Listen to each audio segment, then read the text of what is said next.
Welcome to Midlife Rebellion podcast. Today I have a wonderful guest. Her name is Marisha Rad, and she's a registered functional medicine practitioner. She is a nutritionist, and she's been working over 10 years with this unique approach to integrated and holistic approach to medicine. She is. I especially wanted to have her. I asked her to allow me the privilege to have her in my podcast because she also works as a menopause coach, which is a topic that I love because I myself am a health coach, a perimenopause health coach, and I am a strong advocate for women's health. So that being said, welcome Marie, and thank you for being here today. Thank you, Andy. Thank you for inviting me. I'm so excited to be here. Thank you. Because I follow you on Instagram. I love your content.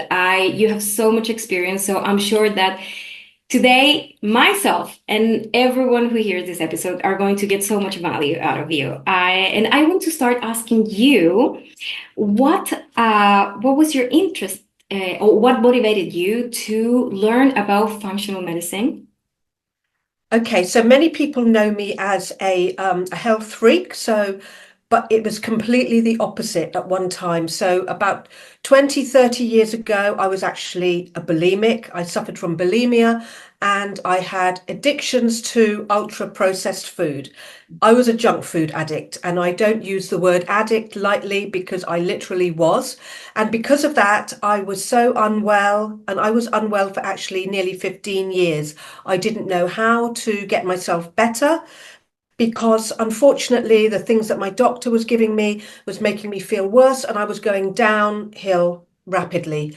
So I had to really redo everything and reach out to look for something that was totally alien to me, which was nutrition, to help me get back onto the pathway to health again. And here I am. I am healthy and I no longer suffer from these things. But yes, it was a long road to recovery for me, and that's how I got into functional nutrition. I trained and I got my degree in nutritional medicine, and then I trained as a functional medicine practitioner thereafter. So it's a long story. That's fantastic. You know that we share about the eating disorder. We share that in common. We have talked. I remember we talked about this. Yeah. I went through the same between when I was between 20 and 25. It's harsh, and one of the things that I have discovered is that having suffered eating disorder, it impacts your hormonal health too, your metabolism so much. I mean, many of the things that now I'm with very strong perimenopausal symptoms. And now that I look back, I can't stop thinking, why did I do that? I needed a functional doctor, someone with an integrated or a holistic approach telling me, stop dieting. Not even telling me that I was beautiful just the way I was. I needed someone telling me, you know what? I'm going to teach you how your metabolism works. So you're not going to be fighting against your body because your hormones works like this. You're a woman. So let's focus on that instead of just making diets and going on stupid soups and just drinking water for 3 days and not with the correct approach as fasting is.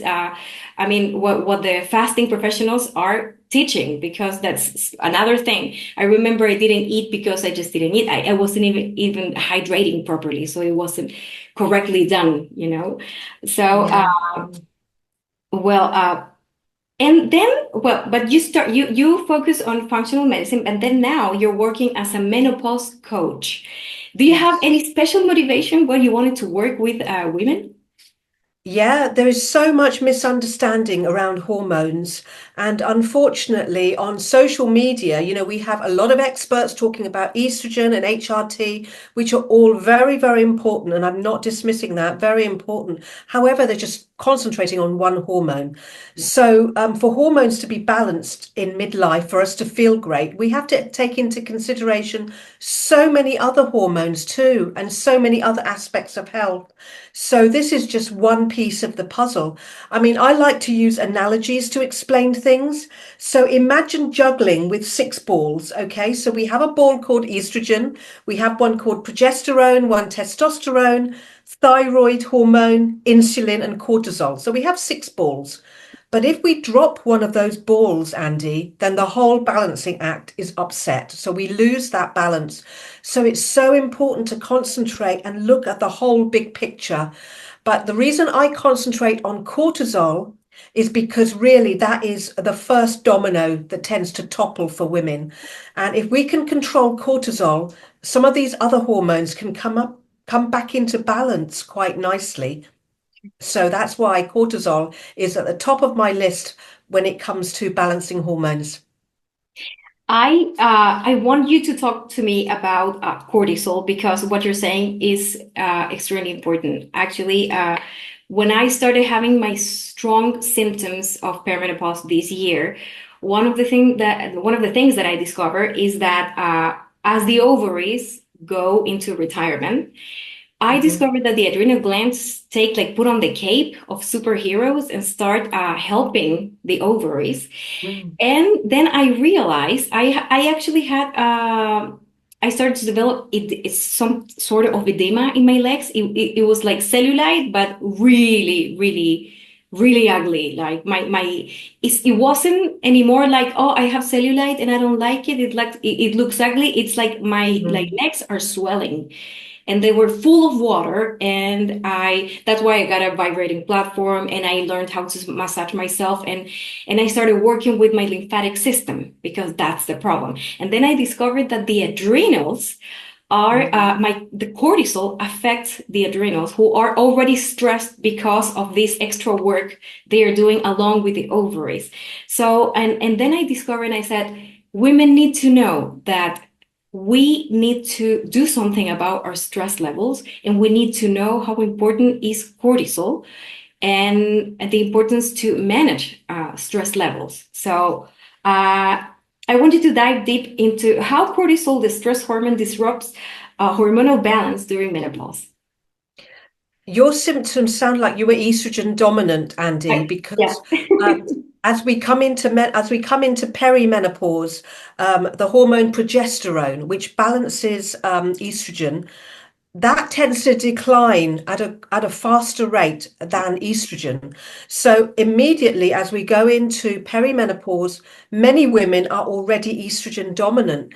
Now, one of the things that pushes progesterone even lower is cortisol, unfortunately. High cortisol tends to have an antagonistic relationship with progesterone. So when cortisol is high, progesterone tends to be low.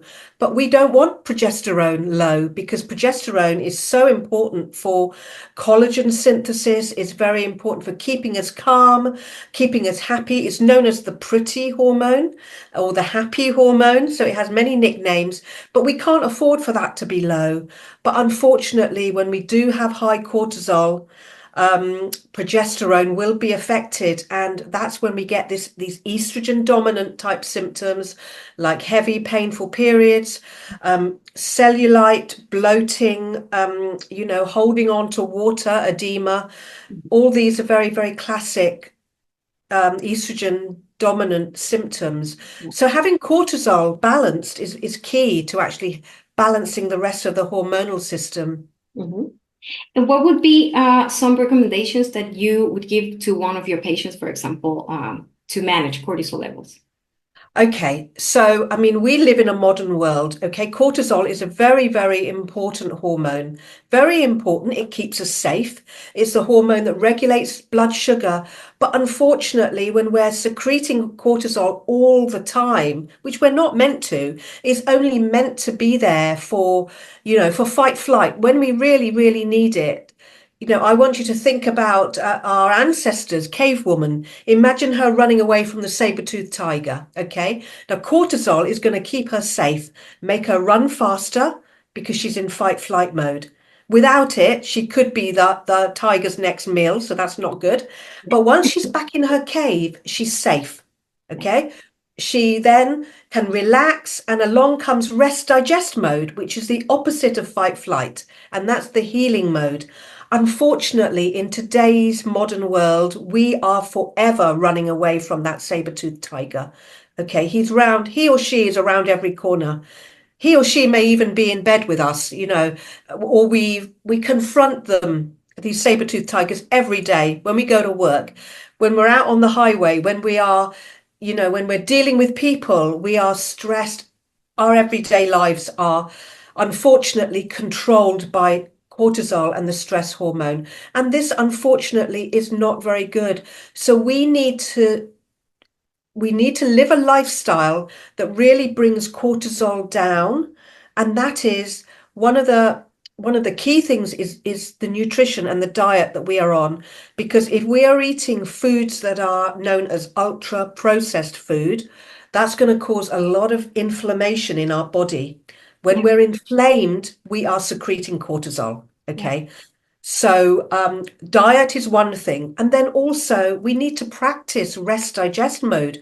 We need to get into that mode and relax. We need to chill out. We need to find things that bring us into this relaxation. So, having, good friends and having a laugh, relaxing, doing meditation, doing yoga, going for walks, being in nature, all of these things bring us back into that relaxing rest digest mode, which is so, so important, because otherwise we are perpetually having this high cortisol running our lives, which is upsetting. Like I said, in the juggling of the balls, if we drop one ball, if we have cortisol that's going too high and upsets the whole rhythm, then unfortunately our whole hormonal imbalance goes out of the window, no matter whether we are on HRT for estrogen or not.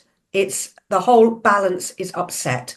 So it's really, really important to look at our lifestyle, to look at our nutrition, and also to look at things like, if we have a hidden infection in our body, that's going to cause cortisol to run high as well. So high cortisol can be caused by many, many things, but our bodies cannot tell the difference. If our cortisol is high, our body is thinking, oh my goodness, she's running away from the saber tooth. We need to keep her safe. She's in survival mode. Okay. So it's really, really important to understand this concept. Yeah.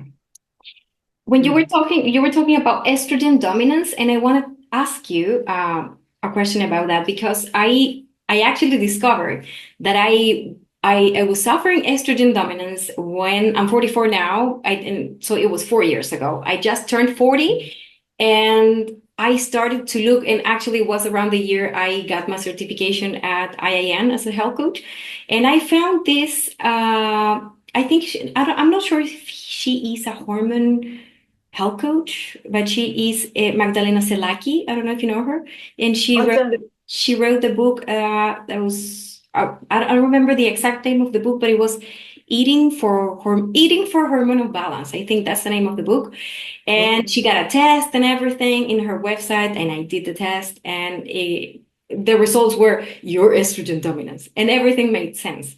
But she Mm. has one approach, and then I followed her for a while, but then I discovered functional medicine and so many other things, and I have been reading a lot. But she has like her approach to estrogen dominance. She thinks that many herbs can help balance Mm. estrogen. And so she works a lot with supplements and adaptogens. What would be your approach to overcome estrogen dominance? Okay, so my approach doesn't always start with herbs. I mean, herbs to me are a good band-aid, okay?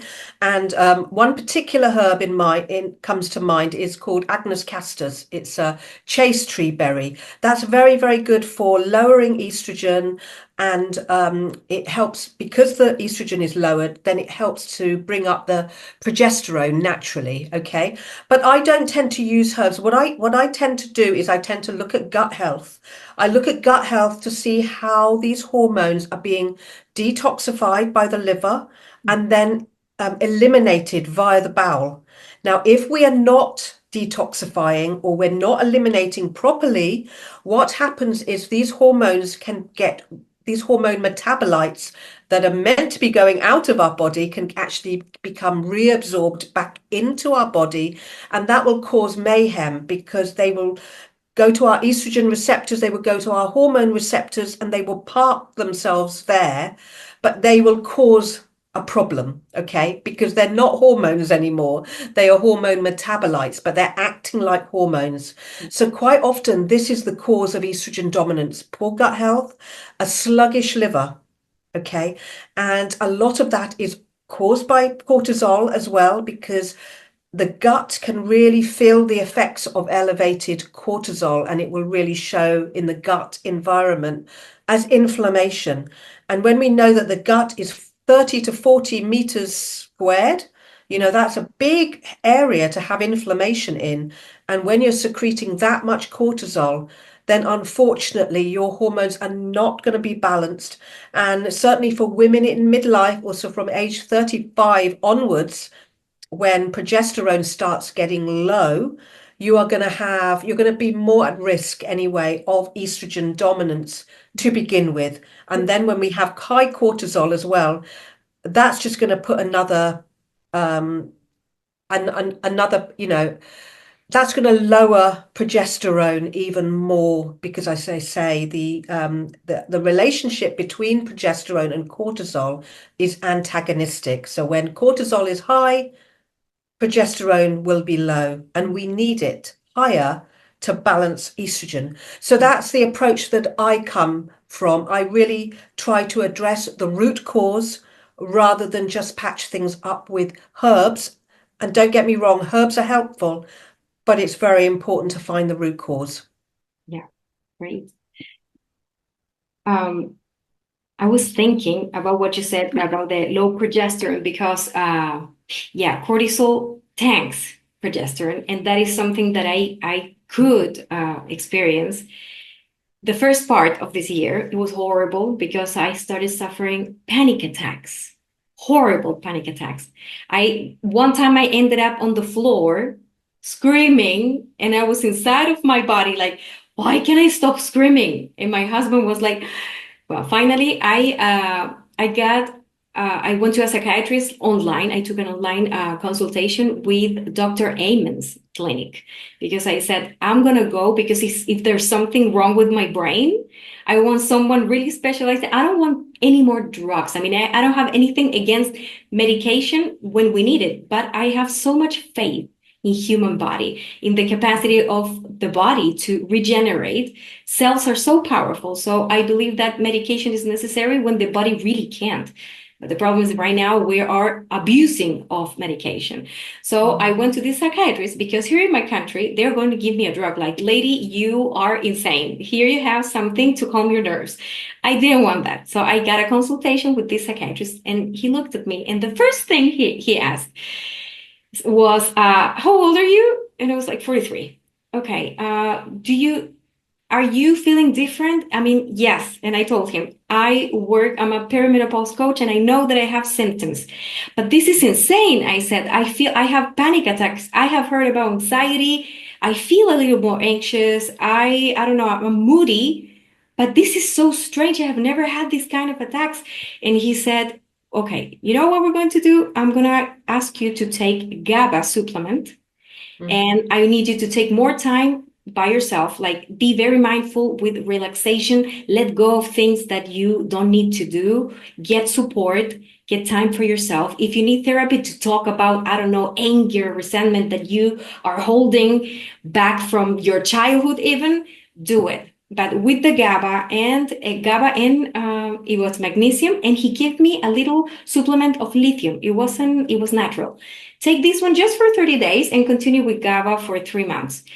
I promise you, Marie, that after 7 days taking GABA, I was feeling completely new. And then I thought, this is progesterone. And then I sent an email to him and he said, yeah, it's because I thought it was progesterone. He said, because progesterone signals GABA. So that's why Mm. you feel good. You see, you need nothing else. Just be happy. And I feel great. That was in July. And up until today, I keep having my GABA and I feel great. No more panic attacks. So hormones are extremely powerful and they have such a huge impact in our health.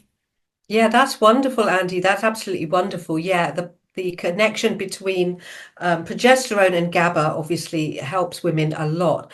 Unfortunately, what I'm finding with some of my clients that are being given progesterone, even natural progesterone, for some reason, I don't know why this is. It does seem to sometimes the progesterone itself is causing problems. And I think a lot of this, again, is to do with the balance of all the hormones together, which is causing some of their anxiety issues because people come to me and say, "Oh, I'm on progesterone, but I think the progesterone is causing me the anxiety." But the trouble is, I think when women are very, very stressed, the hormonal precursors, whatever they are in the body, could be making cortisol, could be going over to be making cortisol. So, our body is like a chemistry lab. There's so many intricate things going on that, it really defies reason as to why some of these things happen. But yeah, it's very, very interesting that you have been helped. And that's great news because GABA obviously is very, very calming. And that's wonderful. Absolutely great news. Yeah, well, I mean, my family and everyone around me is happy now Yeah, because I'm sure. yeah, it's extremely no, it was weird. I'm telling you, it was insane, and I was feeling Yeah. so guilty because I was not myself. And you see everyone around you like afraid of you, but also worried because they don't know what to do. So, and this Mm. was resolved in a week, and just my husband was like, "What happened to you?" Like this is like magic. And I said, no, no, it's not magic. It's like nature, physiology. Okay, so Marie, we were talking about cortisol, and I also want to ask you about blood sugar because I also know Yeah. that you focus a lot on insulin. Mm. So Yeah. uh, I want you to talk about blood sugar regulation. How can that mitigate cortisol spikes and stabilize hormones? What is the connection there between cortisol and insulin? Okay. So when we're having blood sugar dysregulation in the body, that's another stressor. Yeah. Okay. So the body can't tell the difference. She's stressed again. She's in survival mode again. Let's release cortisol. So what happens is when the blood sugars go up very high because we are eating maybe junk food, lots of sugar, then we are spiking our insulin because as blood sugar goes up, insulin will also spike. Okay. Now, correspondingly, that spike will also come down. So we have a crash as well. Now, when we have a crash, cortisol will be released because cortisol is the hormone that brings up blood sugar again. When we have that crash, the body is in fight flight mode, is in danger mode again. The body will try to do something about that by releasing cortisol. So here we have the involvement of cortisol when we have blood sugar dysregulation. So women who starve themselves in midlife to try and lose weight, or maybe they skip breakfast to try and lose weight, or they're just skipping meals or not eating enough calories, not eating enough protein, they really, really will be having a hard time with high cortisol going on, causing a real problem for the rest of their hormones. Okay. So it's really, really important, especially for women in midlife, to have balanced blood sugars. So where it's a nice undulating curve, there's no spikes, there's no troughs, where the blood sugar is just flowing nicely and balanced. That's really, really one of the keys, actually, to having your hormones balanced. Balanced blood sugars equals balanced hormones. Perfect. It makes so much sense what you're saying, and I think I had an experience with this excess cortisol, lack of food, because I was last year, for example, I follow a lot Dr. Menopause. I love her focus to fast, well, her book Fast Like a Girl. I really loved it. And right now, for example, I'm reading the other book, Menopause, the Menopause Reset, because it's very different to this one. Mhm. And I discovered Dr. Sims this year, Stacy Sims. I don't know Mhm. if you have heard about. Yes, I know her. Yeah. I love her work too because she's actually they made a podcast together because almost like the public was asking for it because Stacey Mm. Sims says no fasting, don't you dare fasting, and Mindy Pell says you need to fast. So they made a podcast Yeah. together to explain why they were saying what they were saying. Mm. And what I like about Stacey Sims is that she says that women during perimenopause and menopause shouldn't be, for example, exercising without eating anything. Mm. I'm not going to be capable to explain the physiological process, but she talks something about the hypothalamus, the lack Mhm. of the spikes of cortisol and insulin, how Mm. that impacts the female hormones, sex hormones. Yeah. And I tried it because she was like, Dawn, I was training in a fasted state, not because I wanted to lose weight or anything. It was because I couldn't eat in the morning so early since I get up at 5 a.m. and I need to be at the gym by 6. And I was not eating. But after I read her book, I said, you know what? I'm going to try this because this edema that I have and this Mm. excess water retention, and I am actually getting tired exercising in the morning. I'm not feeling very good. I'm going to try Mm. it. So I started to have, for example, half a banana with dried fruits. And I got stronger and I was more energetic and I was capable to do heat training and lift heavy weight once I started having that very small meal in the morning. And so it made a difference. And what I think about exercise I mean, what I have seen that women the main fails or the main things that we are not doing right, I mean, is that we try to follow the same protocols we were Mm. following when we were 20 and then 30, Yeah. and maybe we love our routine. I used to love my routine. I woke up in the morning just and it was faster because I didn't have to Mm. eat anything. But the thing was that I was destroying my hormones. So I had to change and living a very healthy lifestyle. I exercise, I'm very mindful of everything I do. Mhm. I prioritize myself. And even doing all that, I had to change. I mean, it was healthy, but it had to change. And I had to change my entire routine. And even my the foods that I was eating. And so it was what I'm trying to say is that this is a cycle, and we're living, women have, just like the menstrual cycle, when you see the charts, this is our life, hormonally speaking, and we need to just follow the flow, and we need to be open to change, to feel good. Yeah, absolutely. I mean, I'm not against intermittent fasting at all, but I think women need to get themselves metabolically balanced first.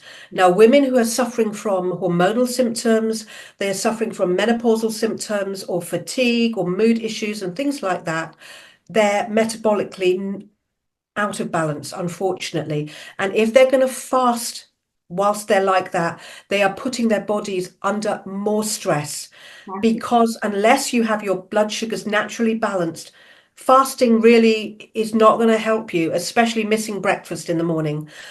So whereas I'm a fan of intermittent fasting for most people, for women who are struggling, then no, I really believe in a high protein breakfast in the morning and really getting that 30 grams of protein in with breakfast, okay, to start the day. Because if we don't do that, we are running on stress hormones. You know, some women say to me, well, I don't feel like eating in the morning. I'm not hungry and I'm fine, but they are suffering from symptoms, Yeah. perimenopausal symptoms, menopausal symptoms. And I tell them, you feel fine because cortisol is taking over. Yeah. Cortisol is replacing the blood, the sugars that should be provided by a meal. So you are wearing out your adrenal glands because really cortisol shouldn't be providing you with blood sugars for breakfast. You know, you should be providing your own blood sugars with the meal that you're eating. So a Exactly. high protein meal, I would say, is absolutely crucial for breakfast and lunch and dinner as well, but especially for breakfast. Exactly. And what you just said about not feeling like eating in the morning, that is something we can train actually. And we need to start, for example, what I do with my coaching clients is that I ask her, what do you feel like eating in the morning? There's a there's a limit, of course. If she says a donut, I'm gonna say no. Let's try something else. But just eat what you like in the morning. For example, just open the fridge and look at the fruits, for example. Or for example, I in the morning I don't feel like eating eggs at 5 a.m. because I just woke up. But Mm, I really I like to have, for example, half a banana and dried fruits. It's very tasty, and I feel like yum, I want to eat this. Or sometimes I make these energy balls with almond flour, a little bit of flaxseed, which is good for estrogen, and I put dried fruits too, and a little bit of coconut cream, and I just shape it like some like little balls, and I just have one in the morning with matcha green tea with coconut cream, more fat, and it's fantastic. So just little by little I eat that, and then when I come back from the gym immediately I mm, come back, and then I have my 4 eggs with a lot of vegetables, my a good mm. portion of carbohydrates, good source, rice, whole rice or sweet potatoes, and I have a whole plate, and then after that I can be a few hours not feeling, and this is another thing that I could overcome, is the cravings. Because I had a strong breakfast and then I'm okay the entire morning, like no cravings at all. And then I'm starting to feel hungry again for lunch, but I feel hungry. Yeah. It's not this feeling like I need to eat whatever crosses my path right now, whatever, especially muffins. Now I feel hungry and I'm like, I'm gonna get some chicken because I remember I cooked it. So it's a very delicious chicken, and I crave chicken and protein, which was when I was younger, for example, when I suffer eating disorders, I was always craving sugar and bad Mm. sugar, like chocolates, ultra processed, these Yeah. sneakers, just bad food, you know? Mm. Yeah, absolutely. I mean, many women say to me, well, I have, I have food cravings all the time and I'm craving sugar. But if they get themselves metabolically balanced, okay, their cravings will disappear. Now, I don't have cravings anymore. Thankfully, I don't. I love the odd piece of chocolate. Obviously, we need to treat ourselves, but I no longer crave anything food-wise, which is really the key when you are eating the right foods. These cravings go away, which is absolutely fantastic. Yeah. I want to ask you if you could give advice to the women who are going to be listening to this episode about food as medicine, for example. What would you recommend them to have as, for example, the basics they should have in their pantry to start organizing their food and their meals with a hormone healing focus? Okay, I take my inspiration from the blue zones. You've probably heard of the blue Yeah. zones. These are places in the world where, people live to a ripe old age and they're super healthy. And actually, the women over in these places, they don't suffer the menopausal symptoms that we do here. And they don't have HRT and things like that, but yet their life is just like almost smooth running. They might get the odd symptom and stuff like that, but not really suffering. But I've done a lot of research into the sorts of foods that they eat. They eat a very natural diet, okay? Whether they are vegetarians or whether they are meat eaters, they eat a very natural diet. So that's one thing that I'd like to recommend straight away. So as minimally processed as possible, the diet, Mhm. to contain at least 25 grams of protein per meal.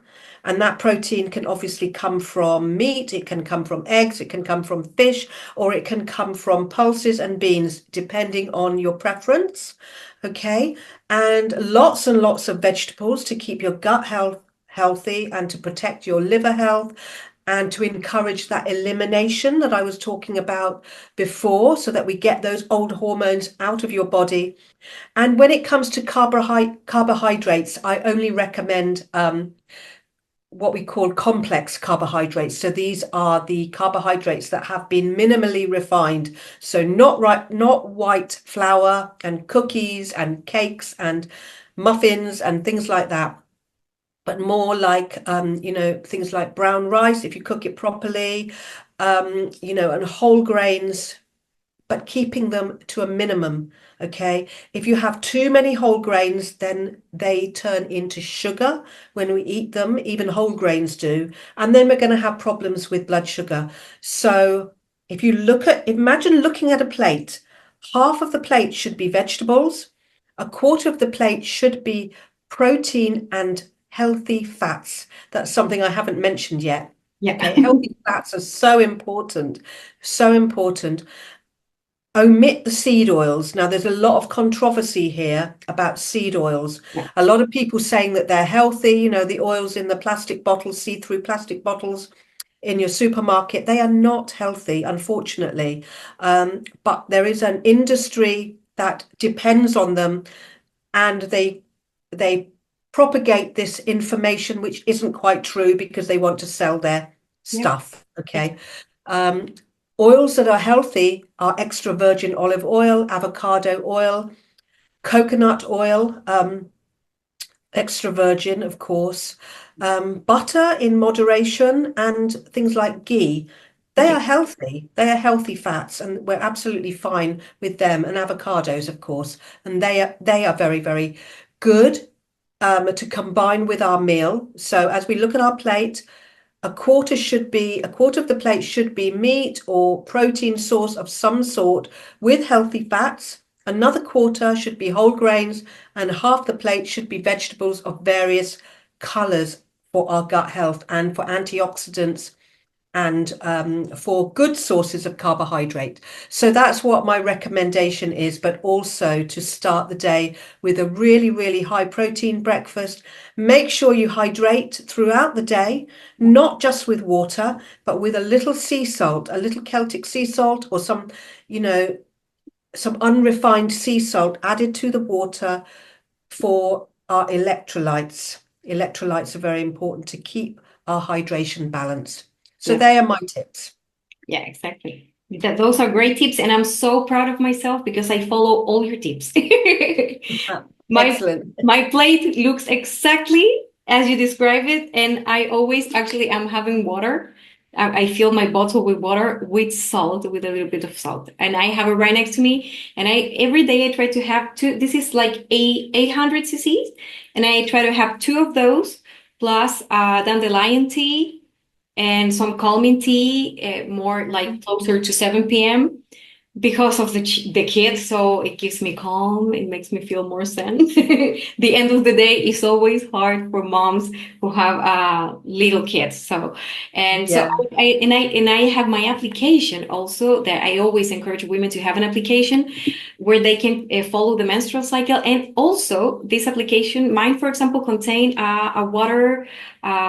Like a part where you can register the amount of water you're having. So every Okay. time I have water, I go and I just pinch the button, really click the button. And at the end of the day, I have 2 liters and 100 cc. But I always have 2 liters. And since I started this practice a couple of months ago, I think I've been feeling so much better too. Like it's hydration, proper hydration, it makes a difference. And we can Mm. tell. Yeah, absolutely. Absolutely. So good for the skin, good for the muscles, good for the hormones, and good for the elimination of old hormones, which is so important. Yeah. Okay, so Marie, I don't want to take more time from you. You have been great today. Thank you for so much value. We're gonna be there in the description of this podcast. I'm going to give the audience information, your information. We have Marie has a very wonderful website. Is healthyhormones.com, and your Instagram account. I think it's Healthy Hormones too. Yeah, it's yourhealthyhormones.com and your healthy hormones on Instagram. Yes. So yes, yeah, that's how people can get hold of me. But it's been lovely, Andy. You've been a great host, and thank you so much. I really, really enjoyed this. Thank you. And the last question I wanna ask you is right now, are you running any kind of special programs that you can offer to women? Any specific topic or any specific kind of coaching program? Yeah, I'm actually looking for 5 women who are willing to join me on my program. So my program is 3 months long, but with an added 3 months on top, just for support there on after. So it's a 3 to 6 month program. And I work one to one with women to help balance their hormones so that they go from feeling, not so good to feeling wonderful and looking wonderful, and maybe a bit of weight loss as well and things like that. But with balanced hormones, you have beautiful skin and beautiful hair and things like that, and feeling absolutely fantastic. Yes, Yeah, it's a that's what's happening for it's me. very tempting. It's very tempting. So, well, I'm going to post the information below here and all the social media where this video is going to be running up around and about. So women can contact you because you have so much value, and we need real solutions. Women need to know where what are the root causes of what's happening to us. This is Mm. perimenopausal. I mean, perimenopause and menopause phase is still a mystery. I heard a joke the other day that said that the women's health was more mysterious than the Illuminati. It got me laughing for hours, but it's so true. They were It more, is true. and Unfortunately, it is true. it actually was a song that it's a comedian. She's like Yeah. a comedian on Instagram, and she was singing that they never studied the human body because it was more mysterious than the Illuminati. It was hilarious, the song, but she was so true. Actually, it was so Mm. true.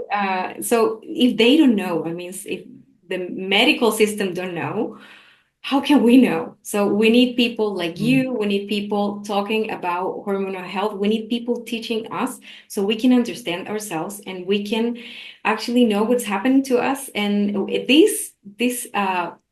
this thing that everything started to happen. I mean, everything started to happen to us, and we don't know what is happening, and we feel weird. Mm. We think we're going crazy. We think we're getting even cancer sometimes. Like maybe I have heard friends, maybe I have cancer because I have this pain over here. And I'm like, no, check your hormones. Don't look Yeah. for cancer first, please. That's a stress plus thinking about it. Yeah, absolutely. Absolutely. Yeah, so thank you, Marie, for everything. And I hope to have you again in the future because there's so much to talk about. Maybe we can dig deep in any other topic that women are going to be so thankful to learn about. So thank you for having you today. Oh, thank you so much, Andy. Thank you for inviting me on, and I'd love to come again. Okay, see you Take soon. care. Bye. Bye.